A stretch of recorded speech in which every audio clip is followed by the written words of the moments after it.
தெளிவுறவே அறிந்திடுதல், தெளிவு தர மொழிந்திடுதல், சிந்திப்பார்க்கே களி வளர உள்ளத்தில் ஆனந்த கனவு பல காட்டல், கண்ணீர் துளிவர உள்ளுறுத்துதல், இங்கு வையலாம் நீ அருளும் தொழில்கள் ஒன்றோ, ஒளி வளரும் தமிழ்வாணி, இடியநீர்க்கு இவை அனைத்தும் உதவுவாய். பேரன்பு மிக்க பாரதி அன்பர்களே, குவிகம் இலக்கிய அமைப்பு நடத்தி வருகின்ற மகாகவியின் மந்திர சொற்கள் என்ற தொடர் நிகழ்விலே 257வது நிகழ்வாக இந்த காலை மாலைகளில் உலகெங்கும் உள்ள பாரதி அன்பர்களை இந்த இணைய வெளியிலே ஜூம் அரங்கிலே சந்திப்பதிலே பெருமகிழ்ச்சி அடைகின்றேன். இந்த நிகழ்வை இணைய வெளி அந்த யூடியூப் போன்ற இணைய தளங்களிலே பார்க்கின்ற நண்பர்களுக்கும் பின்னாலே பதிவிலே பார்க்க இருக்கக்கூடிய நண்பர்கள் ஆகிய அத்துணை பேர்களுக்கும் மீண்டும் ஒரு முறை என்னுடைய நன்றியை புலப்படுத்திக் கொண்டு மகிழ்ச்சி அடைந்து நிகழ்ச்சியை தொடங்குகிறேன். பாரதியை பற்றி தொடர்ந்து பேசிக் கொண்டிருக்கிறோம். நான் இங்க அமெரிக்கா வந்ததுக்கு அப்புறம் பேசும்போது எனக்கு இது உதய காலம், உங்களுக்கு சந்தியா காலம். அப்படி காலை மாலை 2 வேளையிலும் நம்ம இந்த distinction of time is based upon sun. சூரியன் தான் அது எல்லாத்துக்கும் காரணம். நமது கால பிரமாணத்துக்கே சூரியன் தான் காரணமாக இருக்கிறது. எனவே பாரதி எதை பத்தி எழுதினதை விட சூரியனை பத்தி ரொம்ப அருமையா எழுதியிருக்கிறார். அது எந்த விதமான ஒரு இதுவும் கிடையாது. இந்த ஒரு 2 பாடல்களை, ஒரு 3 பாடல்களை மட்டும் சுட்டி காட்டுவதாக மட்டும் இல்லாமல், பாரதியின் பரிதி என்ற தலைப்பிலே அது போல ஒரு தலைப்பை அமைத்துக் கொண்டேன். இப்படி இந்த கண்ணனுக்காக ஒரு அமைத்துக் கொண்டோமோ, அது போல பாரதியின் பரிதி என்ற தலைப்பை நான் அமைத்துக் கொண்டதின் காரணமே, பாரதி எங்கெல்லாம் இந்த சூரியனை கையிலே சுட்டெரிக்கும் சூரியனை தொட்டெடுத்து மடியிலே வைத்து அவன் எப்படி பாராட்டி மகிழ்ந்திருக்கிறான் கவிதையிலே என்று தொட்டு காட்டத்தான் நான் இந்த தலைப்பையே கொடுத்தேன். எனவே அதை நாம் பேசிக் கொண்டிருந்தோம். போன முறை எல்லாருக்கும் கூட நான் சொல்லியிருந்தேன், இன்னும் இதை கூட நீங்க எழுதியிருக்கலாம். என்னுடைய இதில் நமது வாட்ஸ்அப் விண்டோல கூட சூரியனை பத்தி எல்லாம் இருக்கிறது கூட நீங்க பகிர்ந்து கொள்ளலாம் என்று சொல்லி இருந்தேன். அப்போ கிட்டத்தட்ட ஒரு 15 வரிகள், கவிதை வரிகளை நான் சுட்டி காட்டினேன். அதுல நான் சுட்டி காட்டாத ஒரு சில விஷயங்களை சொல்லி மேல போறோம், போய்கொண்டே இருக்கிறோம். இந்த எதுக்கு சொல்ல வந்தேன் அப்படின்னா, எனக்கு இங்க பின்னாடி நான் உட்கார்ந்துருக்கிற இடத்துக்கு பின்னாடி பொதுவாக இவ்வளவு வெளிச்சம் இருக்காது. இப்போ இந்த கால மாற்றத்தினாலே இப்போ நான் நிகழ்ச்சி ஆரம்பிக்கும் போதே பின்னாலே உதயசூரியன் எழுந்து விடுகிறாங்க. அப்படி எழுதுகிறான் பின்னாடியே.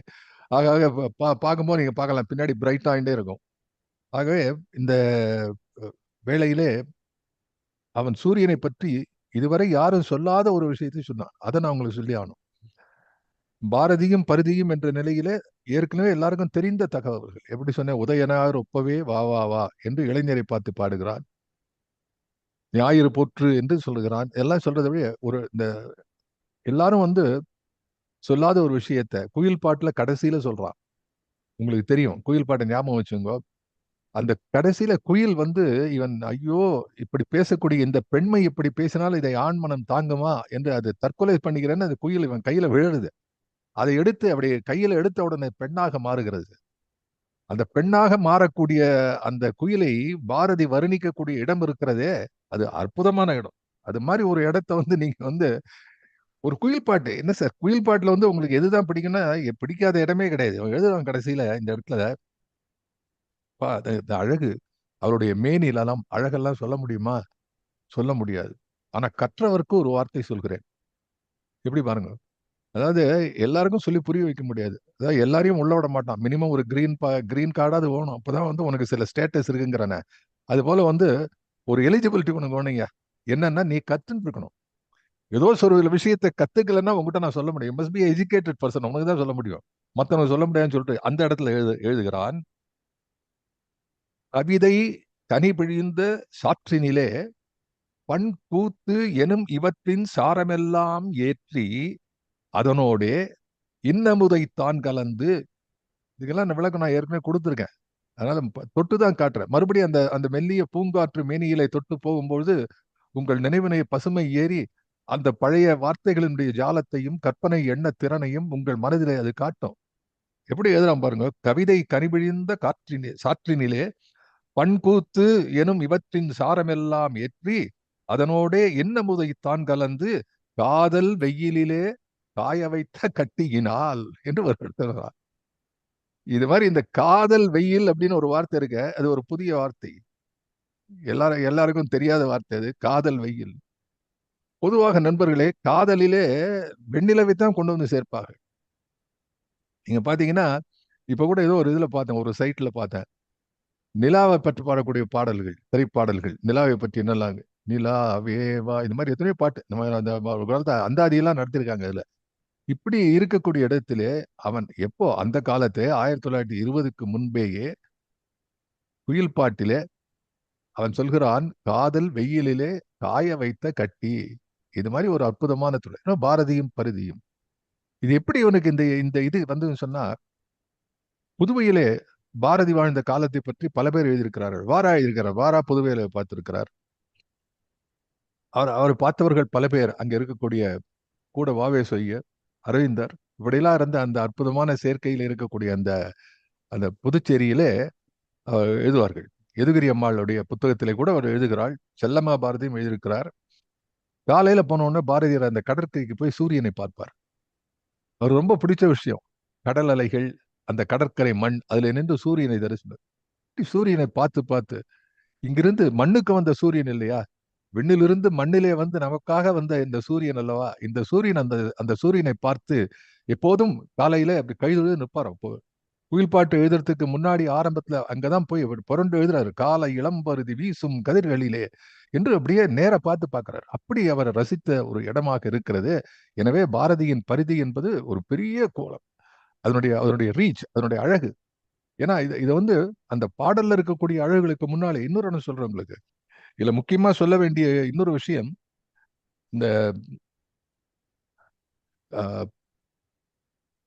ரொம்ப முக்கியமான ஒரு பாட்டு எழுதுறான் பாரதி. ஆனா அன்னையை வேண்டல் என்ற ஒரு ஒரு பகுதியில பாரதி எப்படி சூரியனை பார்த்து எழுதுறான்னு பாருங்க. இது வந்து இந்த காதல் வெயிலிலே காய வைத்த கட்டி என்பது கற்பனையினுடைய உச்சகட்டம் என்று சொன்னால், நிதர்சனத்தின் உச்சகட்டமாக பாரதி எழுதக்கூடிய இடம் இருக்கிறதே, எண்ணிய முடிதல் வேண்டும், நல்லவே எண்ணல் வேண்டும். எனக்கு ஞாபகம் இருக்கு, ஏகேவி அவர்கள் ஒரு முறை ஒரு கிட்டத்தட்ட ஒரு 10 மேபி ஈவன் 20 ப்ரோக்ராம்ஸுக்கு முன்னாடி கூட அவர் ஒரு முறை இந்த இதை பேசுன்னு சொன்னபோது அவர் இதை தான் சொன்னார். இந்த பாடல் பாரதி ரொம்ப பிடித்த பாடல் அவருக்கு, எனக்கு நினைவு இருக்கிறது. இது இது கற்பனையினுடைய உச்சகட்டம். காதல் வெயிலிலே காய வைத்த கட்டி என்றானே, இங்க வந்து நிதர்சனத்துடைய உண்மையினுடைய சமுதாயத்தினுடைய தகுதி படைத்த ஒருவன் என்ன நினைக்கிறான் என்ற ஒரு தனி மனிதனுடைய வாழ்க்கையினுடைய ஒழுக்கத்தினுடைய பின்னணியிலே அவன் அன்னையை வேண்டுகிறான். எண்ணிய முடிதல் வேண்டும், நல்லவே எண்ணல் வேண்டும். ஒரே நேரத்துல கூட்டம் பாருங்க, ஒரே ஷாட், ஒரே ஷாட். எண்ணிய முடிதல் வேண்டும், மனதில் உறுதி வேண்டும், வாக்கினிலே இனிமை வேண்டும், நினைவு நல்லது வேண்டும், நெருங்கின பொருள் கைப்பட வேண்டும்னா. வெறுமனே ஆரம்பத்திலேயே நெருங்கின பொருள் கைப்பட வேண்டும்னா அந்த காலத்துல அசுரன் எல்லாம் பண்ணானு அந்த மாதிரி தவம் எடுத்த உடனே தவம் பண்ணான். பரமேஸ்வரனை பார்த்து தவம் பண்ணி, எல்லாம் உனக்கு என்னடா வர வேணும்னா, நான் எதை தொட்டாலும் பஸ்மம் ஆயிடணும்னா. சரிண்ணா, ஏன்னா தவத்துக்கு ஒன்றும் படையாது. It is like mathematical calculation. 2 2ன்னா 4 தான் எழுதியானோம். ஆகவே இது நடந்த காலகட்டத்திலே, அந்த யுகத்திலே யாரெல்லாம் தவம் செய்தார்களோ, யாரெல்லாம் தன்னை வருத்தி கொண்டு, சாதாரண தவம் இல்லை, 1000 உட்காந்து நகரவே கூட இப்படியெல்லாம் தவம் பண்ண உடனே கேட்கறான் யார் தொட்டோம். உடனே அந்த அசுரன் என்ன செய்கிறான், கொடுத்தவன என்ன தீட்டின மரத்துல கூறு பார்க்கிற மாதிரி உடனே அவருடைய தலையிலேயே கை வைத்து பார்க்கிறான், பஸ்மம் ஆயிடுவான். ஆகவேதான் இந்த இந்த இந்த ரைடர், பர்டிகுலர் ரைடர் கலிகாலத்துல இதை சொல்ல வேண்டிய எண்ணிய முடிதல் வேண்டும். ஆனா என்ன, நல்லவே எண்ணல் வேண்டும், தெண்ணிய நெஞ்சம் வேண்டும், தெளிந்த நல்லறிவு வேண்டும்.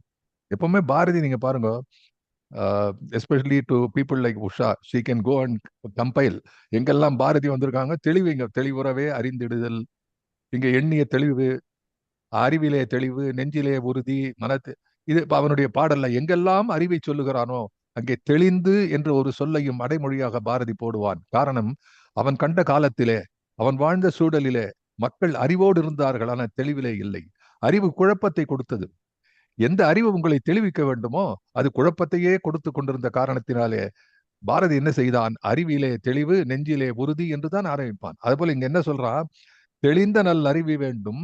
அதுக்கப்புறம் என்ன சொல்றான், டே இந்த இந்த ஜென்மால தெளிந்த அறிவோடு நான் நல்லவனா ஆயிட்டேன்டா. But what about the backlog, the backlog which is weighing heavily on my shoulder when I have done so many bad things. பண்ணிய பாவமெல்லாம், அங்கதான் ஒரு அழகான பண்ணிய பாவமெல்லாம் பரிதி முன் பனியே போல. அதான் அவர் ஏகேவி சார் சொன்ன அன்னைக்கு எனக்கு இன்னும் ஞாபகம் இருக்கு. அவர் எது ரொம்ப அருமையான இடத்தை அவர் பிடிச்சார். நாடி பிடிச்சு பார்ப்பதிலே மன்னர். இது ஒரு ஒரு சொல் என்ன அருமை பாருங்க. பரிதி முன் பனியே போல. யாராவது சொல்றாங்களா, இன்ஸ்ட்ரக்ஷன் கொடுக்குறாங்களா? இது எங்கன்னா திருக்குறள் பேசுகிறது.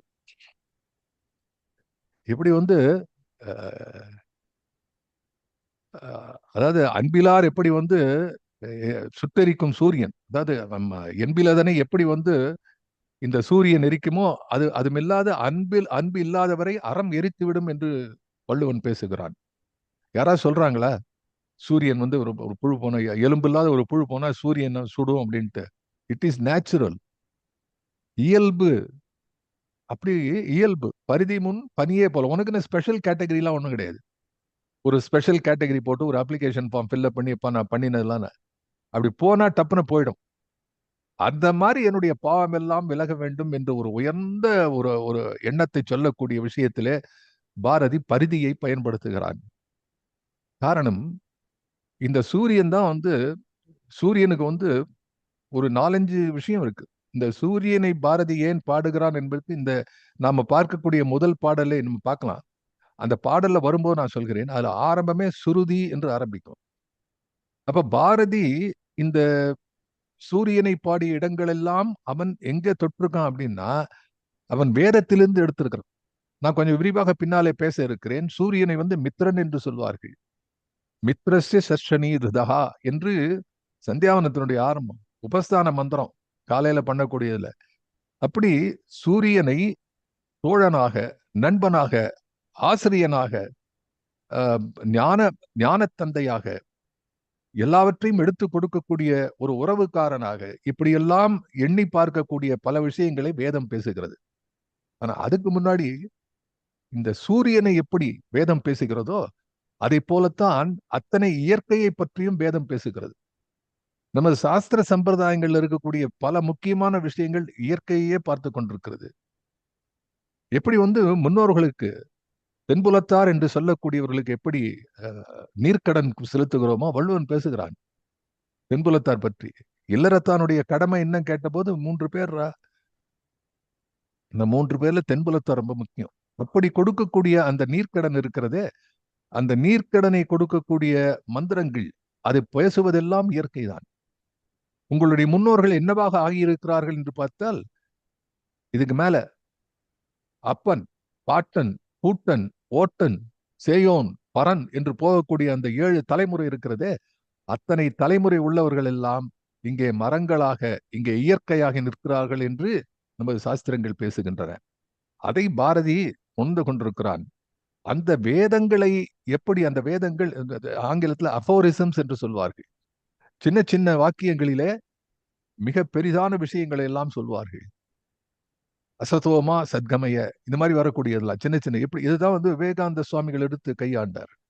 உபனிஷத்துகளிலிருந்து எடுத்து கையாண்டார். அந்த உபனிஷத்துக்களையும் வேதங்களையும் தெரிந்து கொண்ட பாரதி என்ன செய்தான்? அவன் இந்த சூரியனை போற்றக்கூடிய இடங்களிலெல்லாம், இயற்கையை போற்றக்கூடிய இடங்களிலெல்லாம் அவன் என்ன செய்தான்?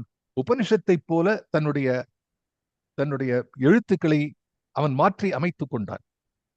இது ரொம்ப முக்கியம். ஏன் அப்படின்னா, இந்த ஞாயிறு இருக்கிறதே நான் பூரா இன்னைக்கு சொல்ல போறது இல்லை, அதுக்கு நேரம் இருக்காது. ஆனா ஒரு இடத்திலே, ஒரு சில இடங்களிலே அவன் ஞாயிறு என்ற இந்த சூரியனை பற்றி வசன கவிதையிலே என்ன சொல்கிறான் என்பதையும் நம்ம பார்க்கணும். இப்ப இன்னொன்னு சொல்றேன் உங்களுக்கு. இந்த வசன கவிதை என்ற இந்த சொல் ஆட்சி இருக்கிறதே, இது பாரதி சொல்லல. பாரதி வசன கவிதை என்று எழுதவே இல்லை. காட்சி என்று எழுதுகிறான். காட்சி என்ற தலைப்பில் எழுதுகிறான். அதனுடைய யாப்பு, அதனுடைய பின்புலம், அதனுடைய இலக்கண பகுதி, இதை பத்தி எதுவும் அவங்க குறிப்பிடவே கிடையாது. பின்னாலே அதை வசன கவிதை என்று சொன்னார்கள். புது கவிதைக்கான ஊற்று என்று சொன்னார்கள், தலை ஊற்று என்று சொன்னார்கள். ஆனாலும் கூட அதை எண்ணி பார்த்தால் அது வேதத்திலே என்ன சொல்லுகிறது, உபநிடதங்கள் என்ன பேசுகின்றன என்பதைத்தான் எடுத்து சொல்லுங்கள். நான் ஒரு முறை வந்து பேசும்போது குறிப்பிட்டிருக்கிறேன். ஐ திங்க் அழகு தெய்வம் என்று ஒரு தலைப்பிலே, மங்கியதோர் நிலவினிலே என்ற அந்த பாடல், அது அழகு பற்றி பாடல்ல. பல பேர் சினிமா பாட்டு கேட்டு மங்கியதோர் நிலவினிலே அழகினிலே கண்டேன், அதுல இன்னொருத்தன் சொன்னான், மங்கலான வெளிச்சத்தை பார்த்தா எல்லாருமே அழகா தெரியுதுங்கிறான். மங்கியதோர் ஒளி நிலவ.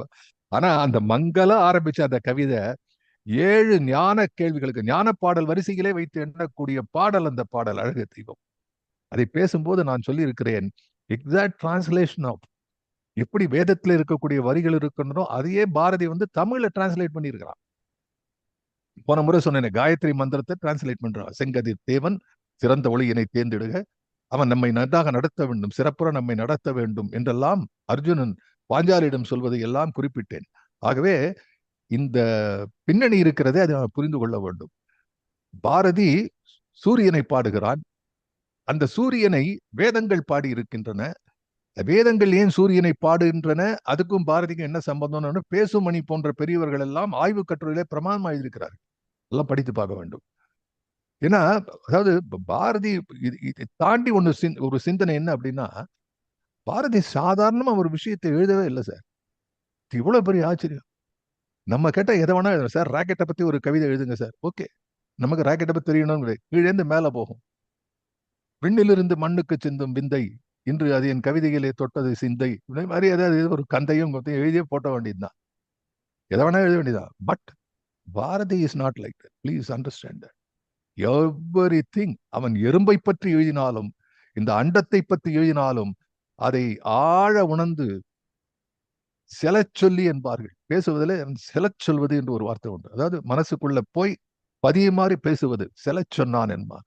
அது மாதிரி வந்து நுண்ணறிவு என்பது உள்ளுக்குள்ள போய் பார்க்க வேண்டும். பட்டறிவு அனுபவத்தில் வரக்கூடியது. இது வந்து ஆழமாக தெரிந்து கொண்டு, அப்போ சூரியனை பற்றி எழுத வேண்டும் என்று சொன்னால் அது எங்கன்னா நமது சாத்திரங்களை, வேதங்கள், உபநிடதங்கள் பேசுகின்ற விஷயத்திலே இருக்கின்றனவே, அதை பாரதி எடுத்து காட்ட வேண்டும் என்று விரும்புகிறான். ஆகவே அவன் வந்து அத இந்த வசன கவிதையிலே அவன் எழுதுகிறான். அது ஒரே ஒரு இடத்தை மட்டும் நான் சுட்டி காட்ட விரும்புகிறேன். எல்லா இடத்தையும் சொல்றதுக்கு நேரம் கிடையாது. ரெண்டாவது, இதையே நாம் தனியாக அனுபவிக்க வேண்டும். இதை வந்து தனியா பேசுறதுக்கு நிறைய விஷயம் இருக்குதுல்ல. இருந்தாலும் இன்றைக்கு சொல்றதுல வந்து இந்த காட்சி என்பது பற்றி பல பேர் எழுதியிருக்கிறார்கள். பாரதியாரோடு இருந்தவர்கள் வந்து வாரா அவர் எழுதியிருக்கார். அது மாதிரி பின்னாலே அவருடைய ஆய்விலே இருந்த பல பேர்கள் இந்த காட்சி என்பதை பற்றி எழுதியிருக்கிறார்கள். பேராசிரியர் நாகநந்தி அவர்களும் மிக இதை பற்றி சொல்லி இருக்கிறார். இதுல ஞாயிறை பற்றி பாரதி என்ன நினைக்கிறான் என்ற பின்னணி இதை தெரிந்து கொண்டு இந்த பாட்டுக்குள்ள போகும்போது நமக்கு இன்னும் அதனுடைய அழகு இன்னும் நன்னா தெரியும். அதுக்காக சொல்றேன். அவன் எழுதுகிறான், 2ஆம் கிளையிலே காட்சி என்ற அந்த தொகுதியிலே வருகிறது. அது இயற்கை பத்தி, பூரா இயற்கை. காற்று, மழை, அதுக்கப்புறம் வந்து கடல், இப்படி போறது. ஒளி முதல்ல வந்து ஒரு 7 கேள்வி கேட்கிறான். ஒளி தருவது யாது? தீராத இளமையுடையது யாது? வெய்யமன் யாமன்? இன்பம் எவனுடையது? மழை எவன் தருகின்றான்? கண் எவனுடையது? உயிர் எவன் தருகின்றான்? புகழ் எவன் தருகின்றான்? புகழ் எவனுக்குரியது? அறிவு எதுபோல் சுடரும்? அறிவு தெய்வத்தின் கோயில் எது? ஞாயிறு அது நன்று என்று எழுதுகிறான். இதுல பார்த்தா இந்த கேள்விக்கெல்லாம் என்ன பதில் என்றால், இந்த பதில் தான் வந்து உபநிடதங்கள் பேசுகின்றன. ஒளி தரக்கூடியவனே, இன்பம் தரக்கூடியவனே, என்றும் இளமையாக இருக்கக்கூடியவனே என்று பேசக்கூடிய வேதத்தை பாரதி எப்படி சுட்டி காட்டுகிறான் என்று சொன்னால், ஒளி தருவது யாது? இன்னொன்னு, நீங்க வந்து ஒரு எல்லாத்தையும் வந்து இந்த கொஸ்டின் மார்க் வரும்போது தமிழை எப்படி பயன்படுத்த வேண்டும் பல பேருக்கு தெரியாது. எல்லாத்துக்கும் வந்து யாது யாதுன்னு கேட்டு இருக்க முடியாது. யார் என்று கேட்கறதுல வந்திருக்கான இவன் சோன் சோ, இவன் இவன் யாது என்று கேட்க முடியாது. போடும், இவன் யார் என்று கேட்கணும். அது மாதிரி வந்து பாரதி பாருங்க சொல்லி கொடுக்குறான். இந்த வசன கவிதை என்று சொல்லக்கூடிய, நம்மாலே சொல்லக்கூடிய இந்த பகுதியில யாப்பு, தலை, தொடை, இதெல்லாம் சில எல்லா அணி அலங்காரம் இருந்தாலும் அது வந்து செய்யுள் யாப்புல வராத காரணத்தினாலே அவன் வித்தியாசமாக எழுதுகிறான். என்றாலும் தமிழ் இலக்கணத்துடைய அற்புதமான விஷயம், பல அற்புதங்களை இதில் காட்டுகிறான். மழை எவன் தருகின்றான்? எவன் என்று சொல். கண் எவனுடையது? தீராத இளமையுடையவன் யார்? எவன் யார் என்ற விஷயம் இருக்கும். அதாவது அந்த காலத்து தமிழ்வாணன் அவர்கள் எழுதுவார்கள். ஒன்றை சொல்லுகிறேன், தமிழ்வானை பற்றி நான் தமிழ் வளர்த்த சான்றோர்களை பேசியிருக்கிறேன். லேனா தமிழ்வான் அவர்கள் என் நெருங்கிய நண்பர். தமிழ்வாணன் அவர்கள் அந்த காலத்து சொல்றேன், கதை எழுதக்கூடிய திகில் கதை எழுதக்கூடிய சங்கர்லால் போன்ற தொடர் எழுதக்கூடிய தமிழ்வாணனிடம் மிக அருமையான தமிழ் இருந்தது. எடுத்தவுடனே இருக்கக்கூடிய ஒரு அழகான தமிழ் என்ன என்று சொன்னால், அவருடைய கதைகளிலே நல்ல தமிழ் பெயர் இருக்கும். அந்த காலத்துல அருமையான தமிழ் பெயரை முதலிலே கதைகளிலே ஆரம்பித்தவர் தமிழ்வாணன். மணிமொழி நீ என்னை மறந்து விடு, ஒரு ஒரு நாவல் தலைப்பு. அடேங்கப்பா, அறிவழகன், இது மாதிரிலாம் இருக்கும். அப்போ ஒருத்தர் கேட்டார், ஏன் சார் நீங்க இந்த மாதிரி நீங்க ரொம்ப அழகான தமிழ் பெயர்லாம் வைத்துக் கொண்டிருக்கிறீர்களே, எல்லா கதைகளுக்கும் இதெல்லாம் செய்கிறீர்களே, ஆனா உங்களுடைய துப்பறியும் அந்த மாஸ்டர், பாப்புலரான பிரபலமான துப்பறியும், அவருக்கு மட்டும் ஏன் சங்கர்லால்னு பேர் வச்சீங்கன்னு கேட்டான். நம்ம ஆளுங்க சும்மாவா? இன்னொன்னு சொல்றாரு, ரசிகனுக்கு இல்லாத உரிமை யாரும் கிடையாது. இது தொன்று தொட்டு வரக்கூடிய விஷயம். கடவுளை பார்த்து பக்தன் தான் கேள்வி கேட்பான், ரசிகன் தான் கேட்பான். ஆகவே அவன் கேட்கிறான், சார் இப்போ பார்த்தேன் சங்கர்லான்னு. அதுக்கு ஒரு அருமையான பதில் எழுதுகிறார். இதையும் நான் என்னுடைய அந்த உரையிலே குறிப்பிட்டிருக்கிறேன். முடிந்தால் யூடியூப்ல இருக்கு பாருங்க. ரொம்ப அருமையான, நானும் லேனாவும் கலந்து உரையாடக்கூடிய விஷயம். தமிழ்வாணன் போட்டு பாருங்க. அதுல அவர் எழுதுவார், நான் ஒரு முறை ஒரு துப்பறியும் கதை எழுதும்போது அதுல ஒரு வேற பேர் கொடுத்து எழுதினேன். அது ஒருத்தர் எழுதின, ஒரு ரசிகர் ஒருத்தர் எழுதினார் கோயம்புத்தூர்ல இருந்து. சார் இந்த துப்பறிங்க அது ரொம்ப நல்லா எழுதுறீங்க, இதையே தொடரா எழுதுங்கள். அதுல ஒரு ஸ்டாக் கேரக்டர், தொடர்ந்து ஒரு துப்பறியும் கேரக்டர் ஒருத்தர் அதிலே தொடர்ந்து தொடர்ச்சியா கொண்டாங்க, நல்லா இருக்கும்னு எழுதினார் சார். அவருடைய நினைவாக அந்த ரசிகருடைய பெயர் சங்கர்லால். எனவே வேற எதையும் கேட்காத இந்த சங்கர்லால்னு பேரை வச்சுட்டார். எப்படி இருக்கு பாருங்க. அதாவது நம்ம நாட்டினுடைய பின்னணி கதை இதெல்லாம் தாண்டி எழுத்தாளருடைய பின்னணி. எதுக்கு சொல்றேன், அவர் எழுதுற கதையில எப்படின்னா, அங்கே அப்படின்னு ஒரு கோடு போடுவார். கதவு திறந்திருந்தது, நம்ம நெஞ்சமெல்லாம் பதற ஆரம்பிக்கும். ஐயோ கதவு திறந்திருந்ததுன்னு. அங்கேன்னு போட்டு கதவு மூடி இருந்ததுனாலும் மனசு பதறும் அந்த காலத்துல. அப்படி ஒரு கதை. அவர் எதுக்கு சொல்ல வர, அவர் அங்கே யாரோ இருந்தார்கள்னு எழுதுமார். அங்கே எவரோ அழுது கொண்டிருந்தார்கள், அங்கே எவரோ ஒலி எழுப்பு. இந்த யாரோங்கிறதுக்கு எவரோக்கும் அந்த காலத்துல எனக்கு ஒரு பெரிய டிஃபரன்ஸ் இருந்தது. எல்லாரும் யாரோ என்று எழுதக்கூடிய இடத்துல இவர் எவரோ என்று எழுதுகிறாரே, இது என்ன யாருக்கும் எவருக்கும் என்னும் யாரோ என்பதில் இல்லாத ஒரு ஒலி சுவை, ஒரு ஒலி நுகர் சுவை இருக்கிறதே, வித்தியாசமான ஒரு அனுபவம். அப்படி இந்த எழுத்துக்களையும் இந்த சொற்களையும் தேடி தேடி போடுகிறானே பாரதி, அது கவிதையோட அற்புதமான இடங்கள் இருக்கின்றன அதுல. ஆகவே இது உரைநடை அல்ல, நிச்சயமாக உரைநடை இல்ல. நாம உரைத்து பார்க்கக்கூடிய, தங்கம் போன்று உரைத்து பார்க்கக்கூடிய நடை, அதை பற்றி உரைத்து உரைத்து மனம் எண்ணி பார்த்து மகிழ வேண்டிய உரை என்று சொன்னால் அது மிக இல்லை. புகழ் எவன் தருகிறான், புகழ் எவனுக்குரியது, அறிவு எதுபோல் சுடரும், அறிவு தெய்வத்தின் கோயில் அது நன்று என்று பேசுகிறான். அப்படி இஸ் இன்ட்ரடியூசிங் எழுதுகிறான். அதன் பிறகு இன்னொரு இந்த ஒரு இடம் மட்டும் நான் இந்த இதுவும் வேதத்திலிருந்து வரக்கூடிய செய்தி. அவன் எழுதுகிறான், ஞாயிறே நின் முகத்தை பார்த்த பொருள் எல்லாம் ஒளி பெறுகின்றது. இது சிம்பிள் ஃபேக்டர். அப்படி இல்லைங்கிறது இதுதான் வேதங்கள் சொல்லுகின்றன. பூமி, பாரதி எழுதுகிறான், ஐ எம் கோட்டிங் பாரதி. பூமி, சந்திரன், செவ்வாய், புதன், சனி, வெள்ளி, வியாழன், யுரேனஸ், நெப்டியூன் முதலிய பல நூறு வீடுகள், கிரகங்கள், பல நூறு வீடுகள். என்ன தெளிவு சாரம்! இவையெல்லாம் நின் கதிர்கள் பட்ட மாத்திரத்திலே ஒளியுறு நகை செய்கின்றன. பற்ற மாத்திரத்திலே ஒளி பெறுகின்றன. இதுல ஒளியுறு நகை செய்கின்றன, ஒளியுறு நகை செய்கின்றன. நான் ஏற்கனவே உங்களுக்கு இதை பத்தி நான் வேற ஒரு இடத்துல நான் சொல்லியிருக்கேன். இந்த புல்லில் வைரப்படை காணுங்கால், பூதலத்தில் பராசக்தி தோன்றுமே என்ற இடத்துல எல்லாம் புல்லை எப்படி இந்த புல்லை பூவை நகையுறுத்தி, என்ன பூவை நகையுறுத்தினா என்ன அர்த்தம்? பூவை சிரிக்க வைக்கிறான் சார். அப்படி சிரிக்கிறான், அப்படி பூ மலர்கிறது, அது பார்த்தா சிரிக்கிறது மாதிரி இருக்குன்னு ஒரு பொருள். இன்னொன்று, பூவை நகையுறுத்தினா அந்த சின்ன பூ இருக்கும், நெருஞ்சி பூ, அதை பார்த்தா ஒரு காதுல போட்டுக்கிற ஸ்டட்டு மாதிரி இருக்கும். அதை தூக்கி காதலே போட்டுக்கலாம். அதை நகையாக மாற்றுகிறான், அதை ஒரு பொன்னகையாக மாற்றுகிறான் அப்படிங்கிற கூட பண்ணலாம். இதை பத்தி நான் விரிவா பேசியிருக்கேன் நான். எனவே இதெல்லாம் நினைவுக்கு வருகின்றன. புல்லை நகையுறுத்து பூவை வியப்பாக்கி என்று பேசுகிறானே, அப்படி இருக்கக்கூடியது. அது புல் எப்படி நகையாகும் அப்படின்னா, அதுல மேல இருக்கக்கூடிய பனித்துளிகள் அமரும் பொழுது அது ஒளி பெறுகிறது, அது வைரத்தை சுமக்கக்கூடிய வாளாக மாறுகிறதே. இதையெல்லாம் நம்ம எண்ணி பார்க்கிறோம். இந்த மிக முக்கியமா இத்தனை விஷயங்கள், கிரகங்கள் இருக்கிறது, வீடுகள்ங்கிறான் தமிழ்ல. அதை பூமி, சந்திரன், செவ்வாய், புதன், சனி, வெள்ளி, வியாழன், யுரேனஸ், நெப்டியூன் முதலிய பல நூறு வீடுகள் இவையெல்லாம் நின் கதிர்கள் பட்ட மாத்திரத்திலே ஒளியுறு நகை செய்கின்றன. ஒளியுறு நகை செய்கின்றன. தீப்பந்தத்திலிருந்து பொறிகள் வீசுவது போல இவையெல்லாம் ஞாயிற்றிலிருந்து வெடித்து வெளிப்பட்டன என்பர். எழுதக்கூடிய விஷயத்துல ஆல்சோ ரெஃபரன்ஸ் கொடுக்குறான் என்பர். எனக்கு தெரியாது, இதெல்லாம் வந்து உவேசா பரம்பரை சார். பின்னாலே வந்த உவேசா அவர்கள் எழுதுகிறார்கள் என்று அறிஞர்கள் பேசுவார்கள் என்று சொல்கிறார்கள். எவ்வளவு ஒரு உண்மை பாரு. நம்ம இப்ப என்னன்னா நமக்கே தெரிஞ்ச மாதிரி பேசுறோம். எல்லாம் நமக்கு தெரிஞ்ச மாதிரி நாமளே கண்டுபிடிச்ச மாதிரியே பேசுறான். அவன் 6 வயசு பையன் பேசுறான் என்னை பொறுத்தவரை அப்படிங்கிறான். மொத்தம் அவனுக்கு இதுதான். அந்த காலத்துல பேசுவார், யாரோ என்னுடைய நண்பர் பேசுவார், பட்டிமன்றத்தை ஒரு முறை பேசும்போது சொன்னார், ஒரு செப்பனை திடீர்னு கிரிக்கெட் பார்த்துட்டு இருக்கான் பையன். அந்த காலத்துல அவனோட சச்சினோ கவாஸ்கரோ ஒரு சிக்ஸர் அடிக்கிறான். இவன் வயசு 6 வயசு பேசுவான். என் லைஃப்ல இந்த மாதிரி பார்த்தது இல்லை அப்படிங்கிறான். என் லைஃப்ல இவ்வளவு பெருசா அடிச்சு பார்த்தல. இவன் மொத்த லைஃபே 6 இத்தனும் தான் இருக்கான். அப்படி இளையவர்கள் வயதானவர்கள் எல்லாம் தம்மை தாங்களே அறிவு சுரங்கங்களாக எண்ணிக்கொண்டிருக்கக்கூடிய காலத்திலே பாரதி அடக்கத்தை கற்றுக் கொடுக்கிறான். அப்படி இருந்தாதான் பண்ணிய பாவம் எல்லாம் பரிதி முன் பனியை போல போகும். இல்லைன்னா ஃப்ரீசர்ல உட்காண்ட மாதிரி இந்த பனி உரைகிற மாதிரி பாவம்லாம் மேல உறைஞ்சு மூட்டையா சேர்ந்துட்டு இருக்கும். அவ்வளவுதான்.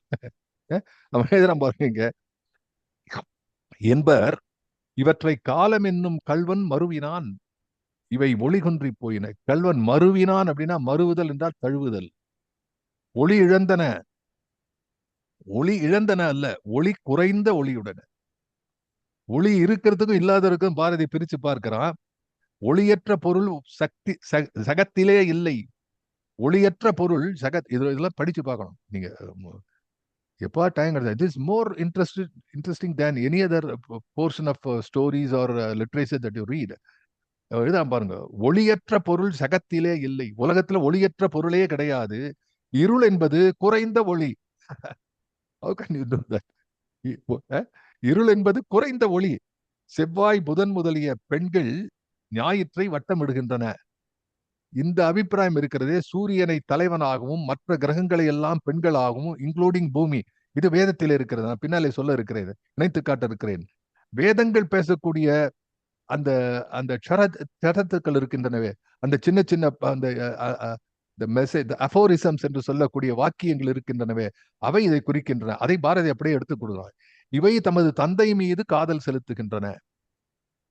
இப்ப காதல் என்பதற்கு வந்து நம்ம வேற அர்த்தம், என்ன இஷ்டத்துக்கு ஏதோ அர்த்தம் கொடுத்துருக்கான். பட் காதல் என்பது தந்தை மீது பெண் காதல் கொண்டிருக்கிறாள் என்றும் ஒரு பொருள். காதல் என்பது அன்பை குறிக்கிறது. அதை சொல்லுகிறான். தந்தை மீது காதல் செலுத்துகின்றன, அவன் மந்திரத்திலே கட்டுண்டு வரை கடவாது சுழல்கின்றன. வரை கடவாதுன்னா எல்லைகளை மீறாமல் அது சுழன்று கொண்டிருக்கின்றன. யாரு? ஞாயிற்றினுடையது. அவனுடைய சக்தி எல்லையை என்றும் கடந்து செல்ல மாட்டான். It doesn't go beyond. அவன் எப்போதும் இவற்றை நோக்கி இருக்கின்றான். அவனுடைய ஒளிமுகத்தில் உடல் முழுதும் நனையும் பொருட்டாகவே இவை உருளுகின்றன. That is, they want to get completely immersed in the light of சூரியன். சூரிய ஒளிக்கு தாண்டி அவர் செல்வதில்லை. அவன் ஒளியை இவை மலரிலும் நீரிலும் காற்றிலும் பிடித்து வைத்துக் கொள்ளும். இது என்ன ஆச்சரியமான விஷயமா இருக்கு. இது வந்து we are talking, being a biologist, I understand. நாங்க குளோரோஃபில் பத்தி படிச்சிருக்கோம். ஒளிச்சேர்க்கை என்று தமிழிலே சொல்வார்கள், போட்டோசிந்தசிஸ். அந்த போட்டோசிந்தசிஸ்க்கு ஆரம்பம் வந்து விஞ்ஞானத்துல பேசும்போது an electron, but an electron is all அதை இனிஷியேட் பண்றது. அந்த எலக்ட்ரான் கெட்ஸ், அது ரெடியூஸ் ஆகுது. அது சயின்ஸ் சொன்னா உங்களுக்கு ரொம்ப கஷ்டமா இருக்கும். நாங்க படிக்கும்போது எங்களுக்கே கஷ்டமா இருந்தது அந்த காலத்துல, இல்லைன்னு சொல்லல. இட் கெட்ஸ் ரெடியூஸ்ட், அதை ஆக்சிடைஸ் பண்ணும். இந்த ரிடக்ஷன் ஆக்சிடேஷன் ப்ராசஸ்ல முதல் தொடுதல் சூரியனிலிருந்து உருவாகிறது என்பது உண்மை. எப்படி எழுதுறான் சார் இது? அவன் ஒளியை இவை மலரிலும் நீரிலும் காற்றிலும் பிடித்து வைத்துக் கொள்ளும். ஞாயிறு மிகச்சிறந்த தேவன், அவன் கைப்பட்ட இடமெல்லாம் உயிருண்டாகும். ஆப்வியஸ். அவனையே மலர் விரும்புகின்றது. இலைகள் அவனுடைய அழகிலே யோகம் எய்திருக்கின்றன. ஐயோ, இலைகளுக்கு சார் யோகம்ங்கிறதே நமக்கு, யோக திருத்தி விடு லாலெந்தன் பூனை சிதைத்து விடு என்று பேசுகிறானே பாரதி. யோகத்திலே ஆழ்த்துகிறான். ஊரு குழைத்திடல் யோகம், அது இன்னொரு இலக்கணம். ஆகவே யோகம் என்பது ஊரு குழைத்திடல். அந்த யோகத்திலே என்னை ஆழ்த்து. இலைகள் யோகத்திலே ஆழ்ந்திருக்கின்றன. இலைகள் உலகத்துக்கு உபயோகமாக இருக்கின்றன, ஊருக்கு உழைக்கின்றன. அப்படித்தானே கொள்ளணும். What kind of reading? You should have a lateral reading of Bharati. You should have an interlinking reading of Bharati.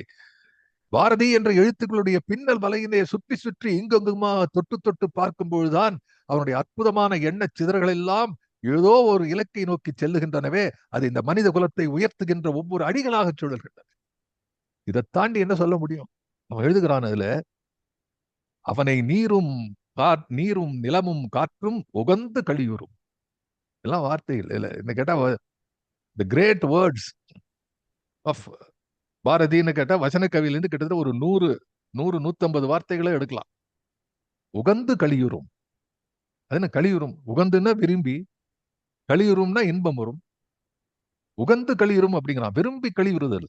அது என்ன சார்? 2 அர்த்தம். விரும்பி கழிவுறுதல். அவனை வான் கவி கொள்ளும். அவனுக்கு மற்ற எல்லா தேவரும் பணி செய்வார். அவன் புகழை பாடுவோம். அவன் புகழ் இனிது.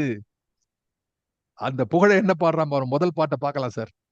கைண்ட்லி சுந்தரராஜன் சார் முதல் பாட்டை எடுத்து பார்க்கலாம். அவன் புகழ் இனிது, அவனை பாடுவோம் எல்லாம் சொல்றானே. இந்த பின்னணி வேதத்திலிருந்து வந்தது. பாரதிக்கு இந்த வேத வரிகளுடைய பொருள் மட்டுமல்ல, அதனுடைய அந்த நடையும் அவனுக்கு அது கை கொடுத்தது. அவன் சூரியனை பாடும்போது மட்டும் அதை பாடலாம். எடுத்த உடனே பாடலாம் அந்த பாட்டு. முதல் பாடல், சுருதியின் கண் முனிவரும் பின்னே தூமொழி புலவோர் பலர்தாமும் பெரிது நிந்தன் பெருமை என்றேத்தும் வெற்றி கண்டுனை வாழ்த்திட வந்தேன். பரிதியே பொருள் யாவிற்கும் முதலே வானுவே பொன் செய் பேரொளி திரளே கருதி நின்னை வணங்கிட வந்தேன். கதிர்கொள் வான்முகம் காட்டுதி சற்றே. வேதம் பாடிய ஜோதியைக் கண்டு வேள்வி பாடல்கள் பாடுதற்குற்றேன். கொஞ்சம் மேல போன, வேதம் பாடிய ஜோதியைக் கண்டு வேள்வி பாடல்கள் பாடுதற்குற்றேன். நாத வார் கடலின் இன்னொலியோடு நற்றமிழ் சொல இசையும் சேர்ப்பேன். காதமாயிரம் ஓர் கணத்துள்ளே கடுகி ஓடும் கதிரினம் பாடி அதவா நினை வாழ்த்திட வந்தேன். அணி கொள் வான்முகம் காட்டுதி சற்றே. என்ன அருமையான பாட்டு. மறுபடியும் பார்க்கலாம். அதை இந்த முதல் பாடல் பார்த்துட்டு அப்புறம் போறோம். First song. இந்த பாட்டு சூரிய தரிசனம். தலைப்பு காட்டுங்க சொல்றேன். கொஞ்சம் கீழே ஸ்லைட்ல. சூரிய தரிசனம் என்றது.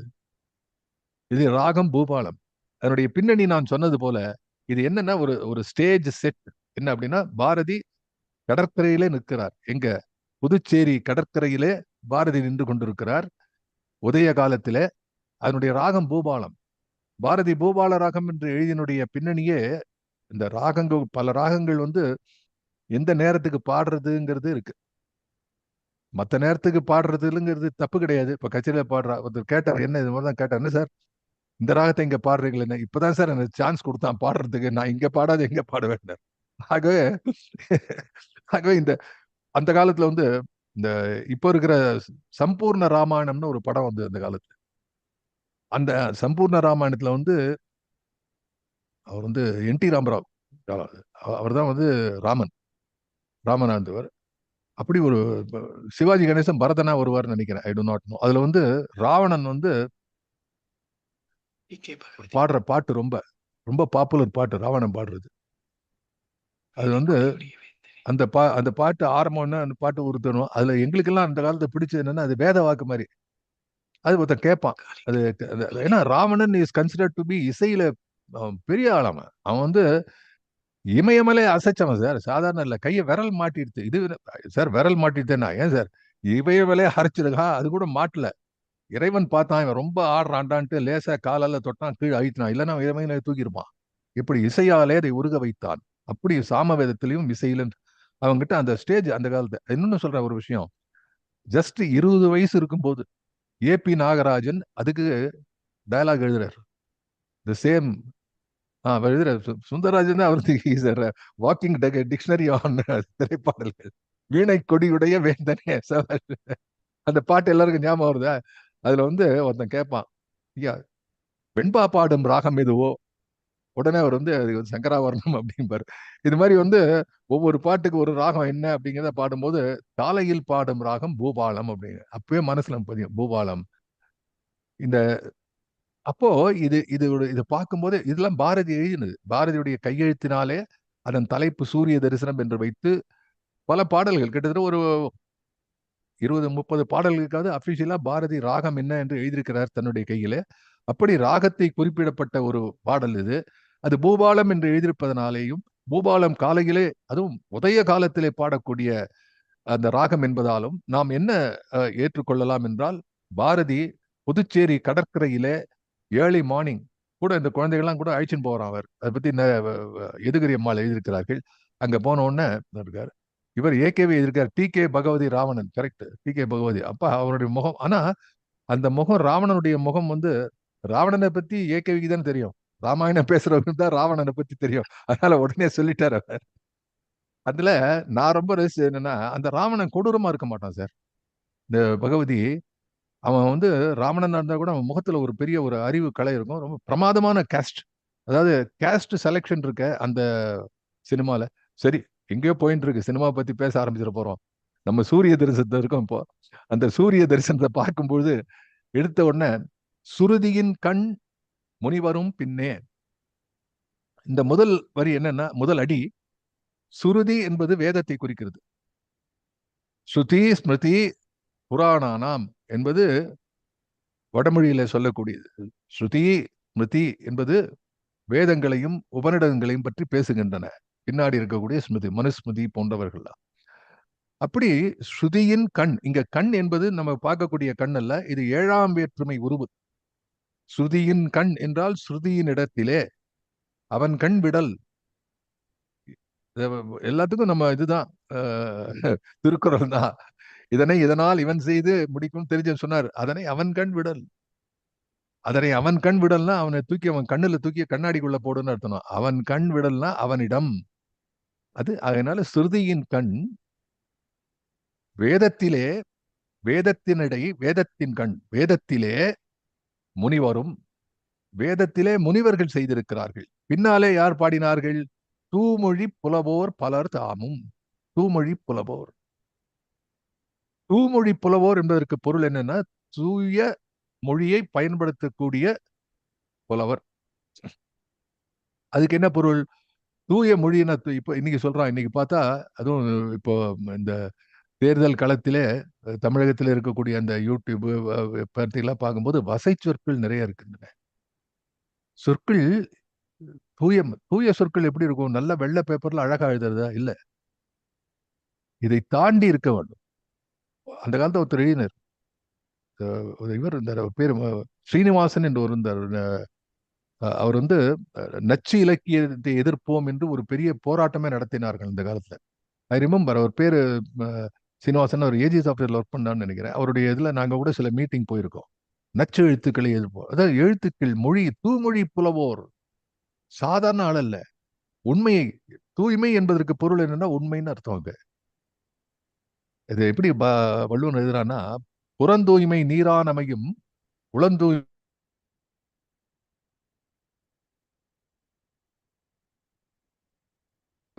வாய்மையால் காணப்படும் என்று எழுதுகிறான். தூய்மையா இருக்குன்னா அதை வந்து கிளீனா வந்து குப்பை இல்லாத பண்ணணும். அது ஒண்ணு. ஒரு துணி தூய்மையா இருக்கு, சட்ட தூய்மையா இருக்குன்னு சொன்னா அதுல கரை ஏதும் இல்லாமல் இருக்க வேண்டும். அப்படி வள்ளுவன் பேசுகிறான், உள்ளுக்குள்ள இருக்கக்கூடிய இந்த உள்ளம் தூய்மையாக, அகம் தூய்மையா இருக்க வேண்டும் என்று சொன்னால் வாய்மையால் காணப்படும் என்று பேசுகிறான். அகந்தூய்மை தான். நான் சொல்லிட்டேன், நம்ம உளந்தூய்மை என்பது விளக்கமாக சொன்னது. அகந்தூய்மை தான். உடனே துறைவ தனபாலன் நம்ம திருவள்ளுவர் ரெப்ரசன்டேட்டிவ் இருக்காங்க. புறந்தூய்மை நீரானமையும் அகந்தூய்மை வாய்மையால் காணப்படும். அப்படி இந்த அகந்தூய்மையை பற்றி பேசும்பொழுது அவன் எழுதுகிறானே, அப்படி எழுத்துல எது தூய்மை என்று கேட்டால் பாரதியே எழுதுகிறான். அது எழுத்துலாம் என்று எப்படிப்பட்ட எழுத்து வேண்டும்? இந்த எழுத்திலே உண்மை இருக்க வேண்டும். உள்ளத்தில் உண்மை ஒளி உண்டாயின் வாக்கினிலே ஒளி உண்டாம். அப்படி உண்மையை பேசுகின்ற புலவர்கள் ஸ்ருதியின் கண் முனிவரும் பின்னே தூய்மையை பேசுகின்ற, தூய்மையாக எழுதுகின்ற, உண்மையே எழுதுகின்ற, உண்மையை மொழியாக கொண்டவர்கள். உண்மை எழுதுகின்ற போடல பாருங்க சார் பாரதி. மொழி புலவோர். அவன் செலக்ட் பண்றக்கூடிய மொழி இருக்கிறதே அதுவே உண்மை என்று சொல்லுகிறான். நீங்க எழுதின விஷயம் பத்தி இருக்கட்டும்.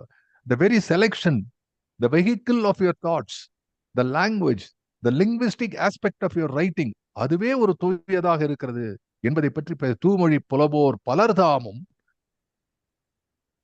பல பேர்கள் பெரிது நிந்தன் பெருமை என்று ஏத்தும் உன்னுடைய சூரியனே, உன்னுடைய பெருமைதான் மிக பெரிய பெருமை என்று ஏத்தும்னா புகழக்கூடிய, என்று புகழக்கூடிய வெற்றி நிலைமை, அந்த பெரிய கூடிய அந்த பெருமை என்று ஏத்தும் வெற்றி, அந்த தகுதி இருக்கிறதே வெற்றி, அந்த வெற்றியை கண்டு உன்னை வாழ்த்திட வந்தேன். ஸோ ஃபர்ஸ்ட் இன்ட்ரோடக்ஷன் எப்படி பாரதி பேசுகிறான். இந்த ரெண்டு பாட்டுலயும் வந்து கதிர்கொள் வான்முகம் காட்டுதி சற்றேன்னு முடியும். ரெண்டு பாட்டு தான் சூரிய தரிசனத்துல, ரெண்டுமே வந்து முகம் காட்டு என்று சொல்கிறான்.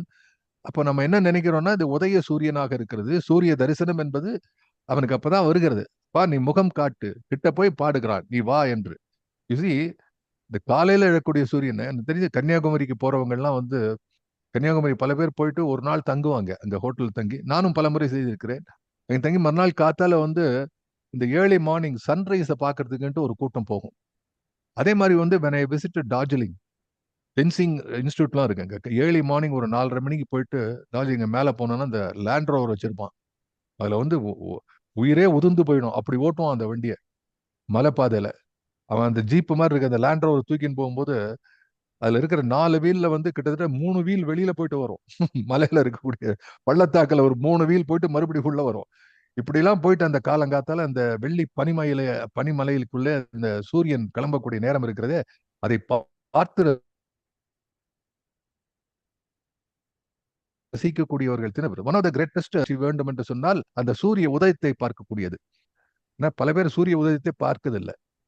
நாம எழுந்து போனா 10 மணிக்கு எழுந்துக்கிறவங்க எல்லாம் என்னத்தை பாக்குறது? சூரியன்னா அவங்களை பார்க்கணும். இவன் பார்த்ததே கிடையாது. அப்படி இருக்கக்கூடிய பல பேருக்கு நடுவுல சூரிய பார்க்கறது காத்தால ரொம்ப முக்கியமான உண்டு. அண்ட் அந்த சூரியனை பார்க்கக்கூடிய இந்த சூரிய தரிசனம், அது மாதிரி வந்து சூரியன் பார்த்து கொண்டே இந்த எக்ஸசைஸ் இருக்கிறது, அதை பார்த்து எக்ஸசைஸ் பண்றது, இது எல்லாமே இந்த சூரியனுக்கு உள்ளது. அந்த பாடு தான் இது. அதான் எடுத்த உடனே இந்த பாட்டுல சூரியனை நாம் தரிசிக்க வேண்டும். நமக்கு என்ன சொல்றான் அதனால? சூரியனை நீ பார்க்க வேண்டும், சூரியனை நீ பார்த்து அதனுடைய பயனை பெற வேண்டும். அதுக்கு என்ன சொல்றான்? இந்த நாட்டிலே, இந்த மண்ணிலே அத்தாட்சி, the most sacred text, the most என்ன சொல்றது, மோஸ்ட் ட்ரெடிஷனல் ஓல்டஸ்ட் டெக்ஸ்ட் என்று சொல்லக்கூடிய வேதங்கள் இருக்கின்றனவே, அதிலே முனிவர்கள்.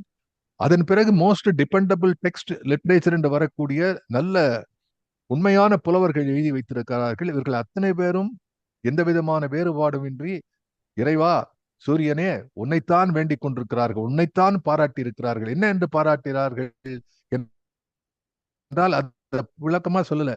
பெருமை நிந்தன், பெரிது நிந்தன் பெருமை, உன்னுடைய பெருமை மிக பெரிது, பெரிது பெரிது என்று எப்படி அவ்வை பிராட்டி பாடினாலோ அதை போல பெரிது நினைவு பெருமை என்பதை நான் கேட்டு உன்னை வாழ்த்திட வந்திருக்கிறேன். எனவே நீ பரிதியே, இங்க எதை சொல்லலாம், முதல் பரிதியே பொருள் யாவிற்கும் முதலே. இதைத்தான் நான் சொன்னேன். ஞாயிறுல பத்தி அவன் பாடும்பொழுது எப்படி எழுதுகிறான் என்ற, நீர் காற்று இலை மலர் புட்கள் இப்படி எல்லாவற்றுக்கும் பொருள் முதலாக இருக்கக்கூடியவன். ஏன் என்று கேட்டால், உன்னாலேதான் உயிர்கள் எல்லாம் வாழ்கின்றன, உன்னால் தான் உயிர் உயிர் ஏற்படுகிறது. இட் கேன் கிரியேட் லைஃப் என்ற வகையிலே சூரியனை துதிக்கிறானே, அதனுடைய அதனுடைய சுருக்கமான பொருள், சுருக்கமான வரிதான் இது. இந்த இந்த சொற்றொடர் பொருள் யாவிற்கும் முதலே. இது எப்படி புரிஞ்சுக்கணும்? பொருள் யாவிற்கும் முதலே என்று சொன்னால், பொருள் என்பது பலவிதமாக இருக்கின்றன என்பதை எது சுட்டி காட்டுகிறது? எந்த சொல் சுட்டி காட்டுகிறது? யாவிற்கும் என்று சொல்கிறான். யாவிற்கும் என்று பொருள் எல்லாவற்றுக்கும் என்று பொருள். யாவிற்கும் எல்லாவற்றிற்கும் என்று சொன்னால் எக்ஸெப்ஷன் இருக்கலாம்.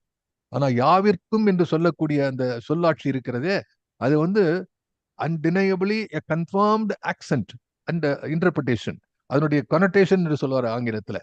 கொனோட்டேஷன், அதனுடைய வந்து கொனோட்டேஷன் என்ன அப்படின்னா, அது எங்கேயும் எக்ஸெப்ஷன் இருக்காது. எனவே பரிதியே பொருள் யாவிற்கும் முதலே. பொருளுக்கு முதலே என்று சொன்னால் there might be some exception. சிலதுக்கு இருக்கலாம், சிலதுக்கு இல்லாதுக்கு போகலாம். பொருள் யாவிற்கும் எல்லாவற்றுக்கும் எந்த விதமான என்ன சொல்றது, வித்தியாசமின்றி, எந்த விதமான எக்ஸெப்ஷன் இன்றி, அது முதலே பரிதியே பானுவே. பானுங்கிறது இன்னொரு பேரு. இவரே வந்து இந்த 3 பாடல் நாம் பார்க்கக்கூடியதுல இருக்கக்கூடிய ஒரு 3வது பாடலா வரக்கூடிய ஞான பானு என்றே அவன் எழுதுகிறான். ஆகவே பானுவே பொன்செய் பேரொளி திரளே. இது வந்து பாரதி வந்து ஒரு இடத்துல ஒளி சூறை என்று எழுதுவான். சூறையான் ஒளிச்சூறை. சூறைனா வந்து ஸ்டாம், அப்படியே அது புயல் காற்று சூறை அடிக்கிறது. ஆமா, ஒளி வெள்ளத்தில் இருக்கிற தங்கச்சூறை என்றெல்லாம் எழுதுவான். ஆகவே அந்த ஒரி திரளே, பொன்செய் பேரொளி திரளே, இதை எங்க பார்த்தோம்? குயில் பாட்டுல இதை பற்றி பேசுகிறான். குயில் பாட்டுல நாம அந்த ஏற்கனவே நான் சொன்னது வந்து, நீங்க இதை படிக்கும்போது வசன கவிதையை பார்க்கணும், அவனுடைய குயில் பாட்டு பார்க்கணும், அவன் எங்கெல்லாம் சூரியனை பற்றி பேசுகிறானோ அதை பற்றி பார்க்க வேண்டும். இதெல்லாம் சூரியனுடைய கதிர்கள் எப்படி மேலிருந்து விரிந்து செல்கின்றனவோ அதை போல பாரதியுடைய எழுத்துக்கள் படைப்புகளுக்கெல்லாம் மேலே சூரியன் இருக்கிறான். அந்த சூரிய ஒளி பாரதியினுடைய எல்லா எழுத்துக்களிலும் படர்ந்திருக்கிறது, பல இடங்களிலே படர்ந்து வருகிறது, பல இடங்களிலே சூரியனை நேரே தொடுகிறான். இன்னொன்று நான் சொன்னேன், உங்களுக்கு நினைவு இருக்கிறதோ இல்லையோ, இந்த சூரியனை பற்றி பாடும்போது பாரதி வேறு எந்த தெய்வத்தை பற்றி பாடல, அதுக்கு நடுவில் வராது. ஆனா வேறு தெய்வங்களை எல்லாம் பாடும்போது எல்லாவற்றிலும் நடுவுல வந்து சூரியன் வரும். சூரியனை பற்றி பாடுவான். மற்ற தெய்வங்களை பாடும்போது சூரியனை பாடுவான், சூரியனை தனியாக பாடுகிறான். ஆகவே அந்த எக்ஸ்க்ளூசிவிட்டி எப்படி வந்தது என்று சொன்னால், பானுவே பொன்சை பேரொளி திரளே என்று இங்கே சொல்கிறான். பொன்சை பேரொளி திறன் என்று சொன்னால், திரள் என்று சொன்னால் கூட்டம், குவிப்பு, குவிந்த விஷயம். குவை என்று சொல்லுங்க, திரள், திரள், திரளான கூட்டம் என்று சொல்கிறோம். பேரொளி, ஒளியிலே சாதாரண ஒளியில பேரொளி, பெரிய ஒளி இது இருக்கிறது. காரணம், பேரொளி என்பதற்கு என்ன சரியான பொருள் என்று சொன்னால், இந்த ஒளி ஒரு குறிப்பிட்ட இடத்துக்கு மட்டும் சொந்தமல்ல, இது ஆக்கிரமிக்கக்கூடிய இடம் இருந்து மிக பெரிது, அண்டத்திலே நிரந்தரிக்கக்கூடியனாலே இது பேரொளி. ஆனாலும் இந்த பேரொளியாக விளங்கக்கூடியது நீங்கள் அறிந்திருக்கக்கூடிய, நீங்கள் பெரிதாக மதிக்கக்கூடிய இந்த பொன் இருக்கிறதே, அந்த பொன் எதையும் பொன்னாக மாற்றக்கூடியது. மிடாஸ் டச் மார்கள் ஆங்கிலத்தில், மிடாஸ் டச். அப்படி பொன்னாக தொட்டதெல்லாம் பொன்னாக துலங்கும் என்கிறார்களே, அப்படி சூரியன் எங்கெல்லாம் வருகிறதோ சாதாரண இடங்கள் எல்லாம், ஒரு சாதாரண தகரம் வந்து பொன்னாக வைரம் போல மின்னத்துடும். ஒரு சின்ன பனித்துளி வைரமாக மின்னுகிறதே, அதை செய்யக்கூடிய பானுவே பொன்செய் பேரொளி திரளே, கருதி நின்னை வணங்கிட வந்தேன். சோ இதையெல்லாம் நான் எண்ணி பார்க்கிறேன். உன்னை பெரிது என்று சொன்னவர்கள் முனிவர்கள் பாடியிருக்கிறார்கள், கவிஞர்கள் பாடியிருக்கிறார்கள். அந்த பாட்டெல்லாம் சரி, நான் நேர்ல பாக்குறேன், நீ ஒரு பேரொளி திரள். முதல்ல சொன்னது வந்து பழமையில இருக்கக்கூடிய விஷயம், இரண்டாவது சொன்னது புலவர்கள் பாடியது, மூன்றாவதாக நானே பார்த்திருக்கிறேன், என்னுடைய கண் முன்னாலே பேரொளியாக நீ பரவி நிற்கிறாய்.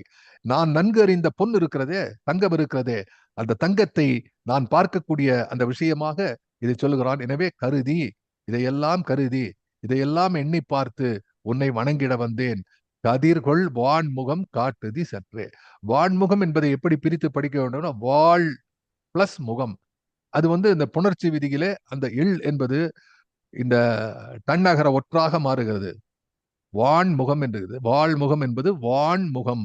அந்த வாழ்னா என்ன சார் பொருள்? இது முகம் என்ன இது மாதிரி சோடு மாதிரி இருக்கா முகம்? அப்படி இல்லை. வாழ் என்றால் ஒளி பொருந்திய, ஒளி பொருந்திய முகம் காட்டுதி சற்றே. கதிர்கொள் வாழ்முகம், ஒளி பொருந்தியது. எதனாலே ஒளி பொருந்தி இருக்கிறது? உன் கதிர்களினாலே ஒளி பொருந்திருக்கிறது. அது ஒரு பொருள். இன்னொரு பொருள் என்ன சொன்னா, சூரியன் தன்னைத்தானே கொண்டு வந்து காட்டுமா பக்கத்துல. There was a poet by name Mayakovsky, a romantic poet from Russia. ஞாபகம் வச்சுங்க, பேர் வந்து மாயாகோவ்ஸ்கி. அவன் என்ன செய்கிறான், ஒரு அற்புதமான ரொம்ப பாப்புலர் கவிதை, அவனுடைய பாப்புலர் கவிதை.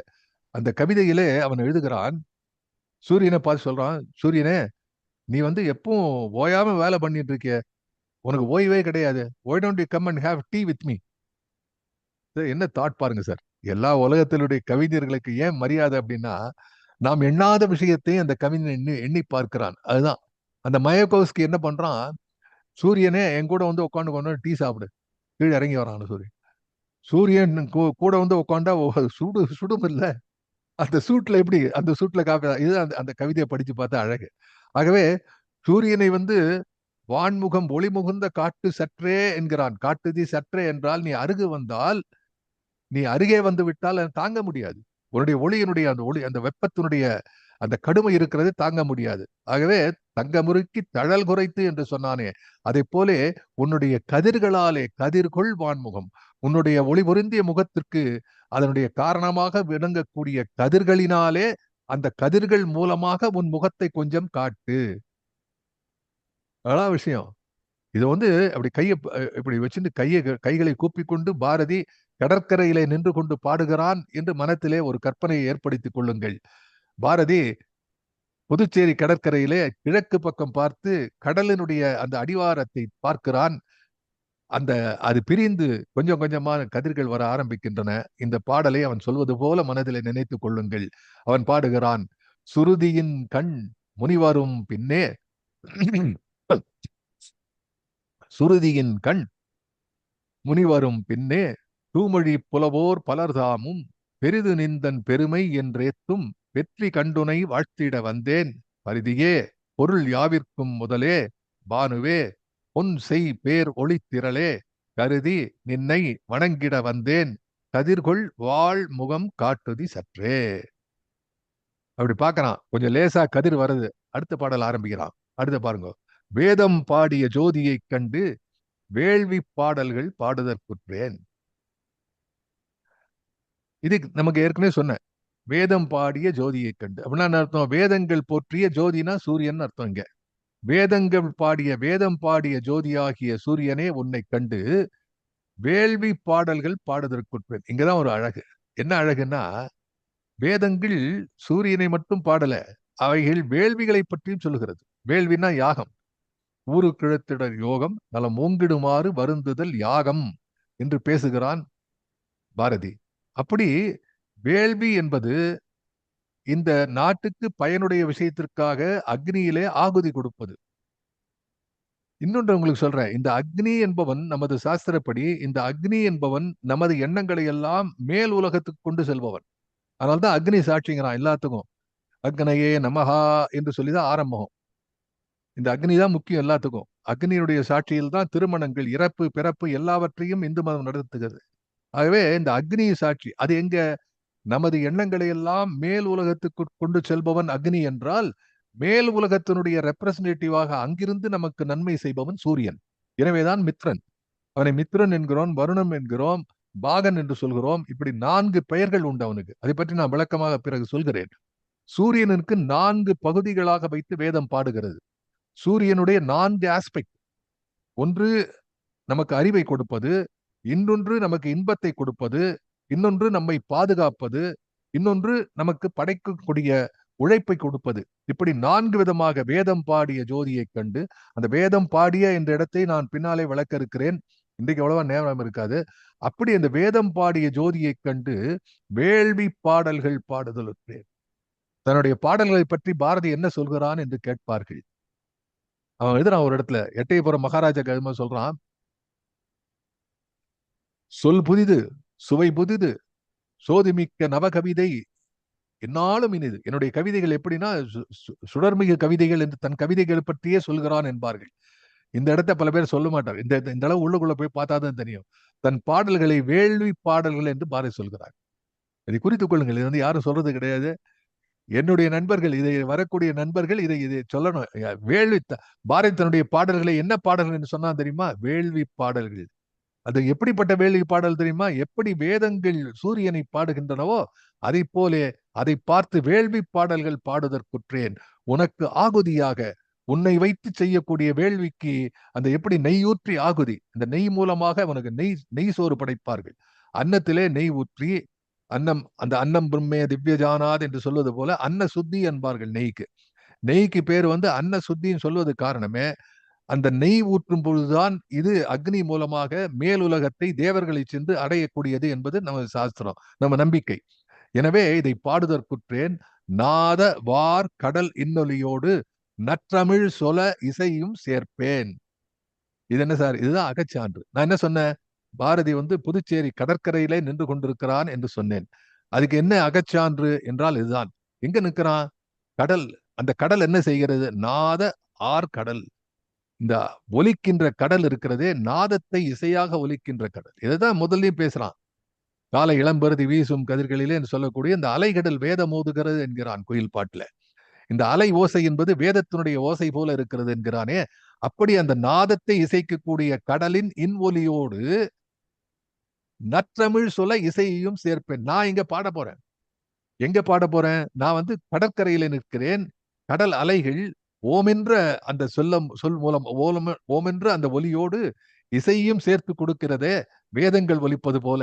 அதோடு சேர்ந்து அந்த இன்னொலியோடு, அந்த இனிமை சேர்க்கின்ற ஒலியோடு நான் நற்றமிழ் சொல்ல அந்த நல்ல தமிழ் சொற்களையும் சேர்த்து உனக்கு வேள்வி பாடல்கள் பாடுகின்றேன். வேதம் பாடிய சோதியை கண்டு வேள்வி பாடல்கள் பாடுதற்குற்றேன். நாதவார் கடலின் இன்னொலியோடு நற்றமிழ் சொல இசையும் சேர்ப்பேன்.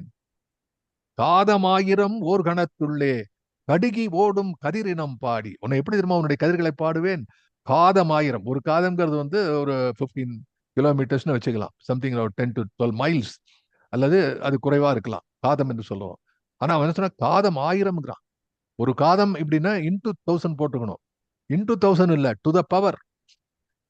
டு த பவர் 2 into 2 இல்ல, 3 into 2 இல்ல, 3 to the power of 2. அது 3னா அது எப்படி இந்த பவர் சொல்றோமோ அப்படி வந்து இந்த இந்த இதுக்கு ஒரு மேல பவர் 1000 பவர் போட்டா அது எவ்வளோ டிஸ்டன்ஸ் இருக்கோ அந்த ஒரு நிமிஷம் அந்த இதுக்கு ரெஃபரன்ஸ் நான் மறுபடி சொல்றேன் உங்களுக்கு.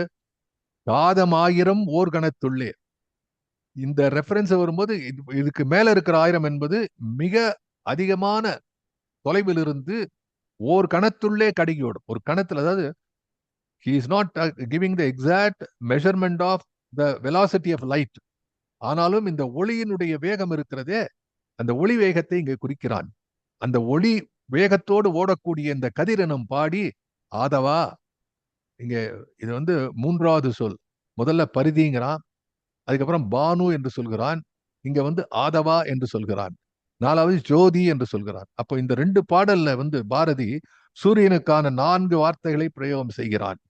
இங்க அது மட்டுமல்ல, ஆதவா நினை வாழ்த்திட வந்தேன் அணிகொள் வான்முகம் காட்டுதி. மேல என்ன சொல்றான்? கதிர்கொள் வான்முகம் காட்டுதி சற்றே.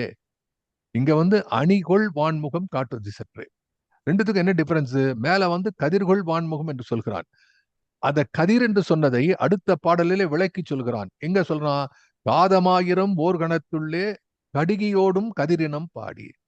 அப்ப கதிர்கள் என்பதற்கான விளக்கத்தை 2 அடிகளிலே மறுபடியும் சொல்லி அதை தனது அணியாக கொண்டிருக்கக்கூடிய ஆதவா, அதை உனது அலங்காரமாக, அணினா அணிந்து கொண்டிருக்கிறான், அதுதான் உனக்கு ரெப்ரசன்டேஷன். சூரியனை எப்படி அனுபவிக்கிறோம்? கதிர்கள் மூலமாக தான் அனுபவிக்கிறோம். அந்த கதிர்கள் எப்படி இருக்கிறது?